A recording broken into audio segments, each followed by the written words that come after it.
নতুন বছরে ৩ দিনব্যাপী ওয়াজে অংশগ্রহণ করবেন বিশিষ্ট ইসলামী স্কলার মাওলানা মিজানুর রহমান আজহারী সহ দেশের প্রখ্যাত ৬ জন আলেম ওলামাগণ। নতুন বছরের প্রথম ৩ দিনেই এ মাহফিলে প্রায় ৫ থেকে ৭ লাখ মানুষের সমাগম ঘটবে বলে ধারণা করা হচ্ছে। ১, ২, ৩ জানুয়ারি অনুষ্ঠিত হবে। আমরা আশা করছি যে এটা আমাদের এখানে ৫-৭ লক্ষ লোক হবে এবং সেই জন্য আমাদের ব্যাপক প্রস্তুতির কাজ চলতেছে। উক্ত মাহফিলের তৃতীয় দিন প্রধান অতিথি হিসেবে বয়ান করবেন ডাক্তার মিজানুর রহমান আজহারী। তার আগমন উপলক্ষে চলছে তোড়জোড় প্রস্তুতি।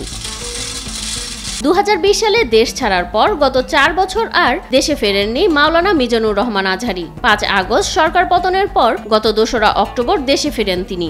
১ সপ্তাহ দেশে অবস্থান করে আবারও মালয়েশিয়া ফিরে যান। এরপর ২৬ ডিসেম্বর দেশে ফিরে মাহফিলে অংশ নেয়ার ঘোষণা দেন এ ইসলামিক বক্তা।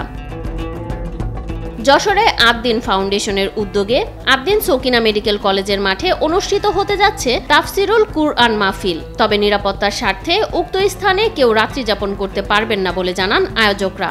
আমরা অনুরোধ করব যারা আমাদের সবাই আসবেন তারা যাতে ব্যাগ না নিয়ে আসেন। আমরা এখানে কাউকে থাকার ব্যবস্থা করিনি। আমাদের কর্মসূচির পরে যে সবার শেষে কেউ এখানে অবস্থান করতে পারবে না সেই নির্দেশনা আমরা সবাইকে দিচ্ছি। এটা নিরাপত্তার স্বার্থে এটা করা হচ্ছে। মাহফিলের মানুষের ভেতরে প্রবেশ ও বাহিরের জন্য রয়েছে 4টি গেট। থাকছে একাধিক মাইক, এলইডি স্ক্রিন ও 2 লাখ লাইটের ব্যবস্থা।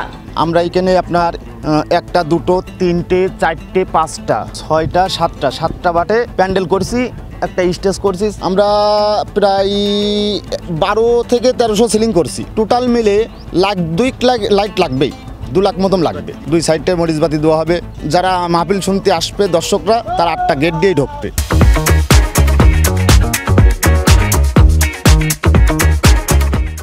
মাহফিলের মাঠ প্রস্তুতের জন্য 10 দিন ধরে কাজ করছেন বিভিন্ন এলাকা থেকে আগত ডেকোরেশনের প্রায় 200 কর্মী। তাফসিরের এই ময়দান ঘিরে প্যান্ডেল ও স্টেজ তৈরির কাজে ব্যস্ত সময় পার করছেন তারা। আমরা আজকে এখানে কাজ করছি 10 দিন, এখনো 2 দিন কাজ করতে হবে। মোট 12 দিন কাজ করলে আমাদের কাজ ফিনিশিং হয়ে যাবে। রাত 1টা পর্যন্ত কাজ করি, 1টার পরে ওই সকাল 7টা পর্যন্ত ঘুমিয়ে থাকি। সকাল 7টার পর থেকে আবার কাজ স্টার্ট করি।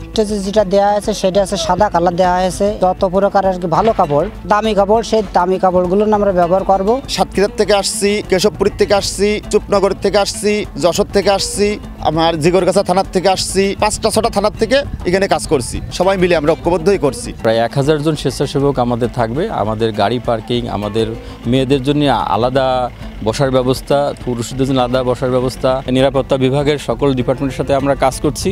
তারা কিছু নির্দেশনা দিচ্ছে, সেই নির্দেশনাগুলো আমরা বাস্তবায়ন করার চেষ্টা করছি।